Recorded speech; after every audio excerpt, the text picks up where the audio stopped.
আসসালামু আলাইকুম রহমতুল্লাহ। আসলে আজকে আমার একটা বিষয় নিয়ে আলোচনা করার খুব ইচ্ছে হচ্ছে, সেজন্য আমি ভাবলাম ফেসবুকে একটু আলোচনা করি। বিষয়টা হচ্ছে জামায়াতে ইসলাম আর কওমির বিষয়। বাংলাদেশের প্রেক্ষাপটে যদি আমরা যতগুলো ইসলামিক দল আছে সবগুলোকে যদি একসাথে কম্বাইন করতে চাই, মানে এক করার চিন্তা ভাবনা করি, তাহলে মানে কাদের আকীদা বা চলাফেরা, ধর্মীয় বিশ্বাস কাদের সাথে একদম কাছাকাছি মিল আছে, সেক্ষেত্রে জামাত এবং কওমিদের মধ্যে প্রায় 95% মিল। অল্প কিছুতেই অমিল আছে। আকীদার বিষয়, গণতান্ত্রিক বিষয়গুলো নিয়ে অমিল আছে, ওটা ঠিক আছে। কিন্তু জামাত ছাড়া কওমিদের সাথে আর যতগুলো ইসলামিক দল আছে তাদের চিন্তা ভাবনা, আকীদা অনেক পার্থক্য।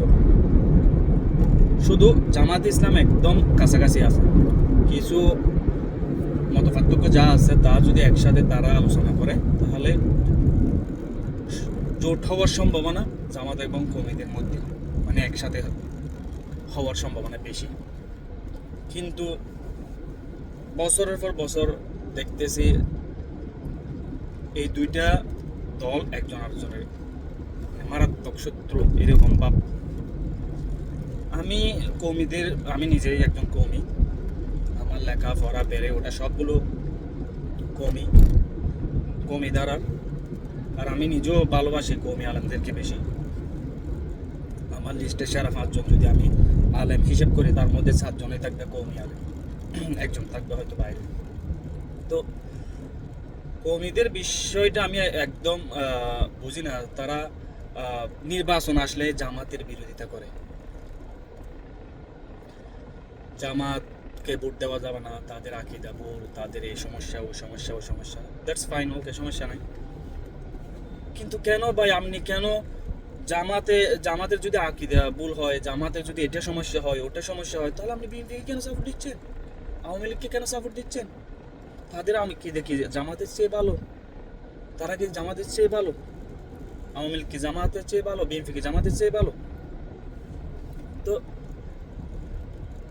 এখন বিষয় হচ্ছে, আমি মনে করি যেমন রাত আর দিন যেমন এক হয় না, ভালো আর মন্দ যেমন এক হয় না, ঠিক তেমনি যে নামাজ পড়ে আর যে নামাজ পড়ে না সে কখনো এক হয় না।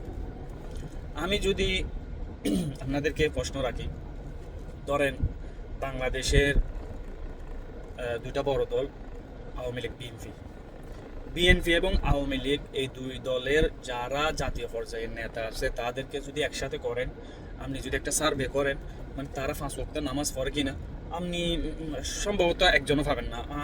আমার মনে হয় না একজনও পাওয়া যাবে। হ্যাঁ, আমি বলতেছি না একদম নামাজ পড়ে না, নামাজ পড়ে 3 ওয়াক্ত 4 ওয়াক্ত হয়তো এরকম পরে আছে, কিন্তু 5 ওয়াক্ত নামাজ পড়ে এরকম পাওয়া যাবে বলে আমার মনে হয় না। কিন্তু অপরদিকে আপনি জামাতের দেখেন, আপনি জামাতের জাতীয় পর্যায়ে যতগুলো নেতা আছে তারা 5 ওয়াক্ত নামাজ তো অবশ্যই পড়ে।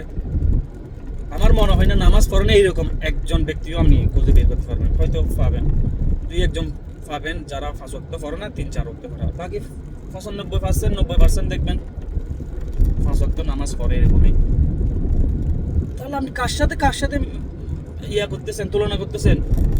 যে নামাজ পড়ে আর যে নামাজ পড়ে না সে কি কখনো এক হয়? কখনোই হয় না। তাহলে কেন জামাত আপনাদের কাছে এত খারাপ? আকীদা নিয়ে বিষয় থাকলে আপনি বলবেন ঠিক আছে জামাতের আকীদার সমস্যা, এটা সমস্যা, তাদেরকে ভোট দেওয়া যাবে না, তাহলে আপনি নিরপেক্ষ থাকেন। কিন্তু না, আপনি জামাতের বিরুদ্ধে করবেনই, জামাতের বিরুদ্ধে কথা বলতেই হবে, জামাতের বিরুদ্ধে এটাই করতে হবে। জামাতের বিরুদ্ধে যাওয়ার জন্য আপনি ইয়ার সাথেও করবেন, আওয়ামী লীগের সাথেও হাত করবেন, বিএনপির সাথেও হাত করবেন। এটা কোন ধরনের? এটা তো ইনসাফের মধ্যেও পড়ে না। তো আমি জামাত করি না, এটা আবার ক্লিয়ার করা দরকার। আমি খেলাফতে বিশ্বাসী, গণতন্ত্রে বিশ্বাসী না। যেমন ধরেন মামুনুল হক, এরাও তো সবাই খেলাফতে বিশ্বাসী, গণতন্ত্রে বিশ্বাসী নয়। বাংলাদেশের প্রেক্ষাপট অনুযায়ী তারা হয়তো চাচ্ছে কোনোভাবে দেশের যেগুলো গুন্ডা ফান্ডা সাঁদাবাজ আছে এগুলো থেকে দেশকে রক্ষা করার জন্য হয়তো তারা একটু ভোটাভুটির মাধ্যমে যায়, কিন্তু অন্তরে তো সবার বিশ্বাস কোনো একদিন সুযোগ আসলে খেলাফতে থেকে আমরা যাব। তো আমিও মনে করি জামাতেরও এটা বিশ্বাস আছে, হয়তো মুখে বলতে পারে না,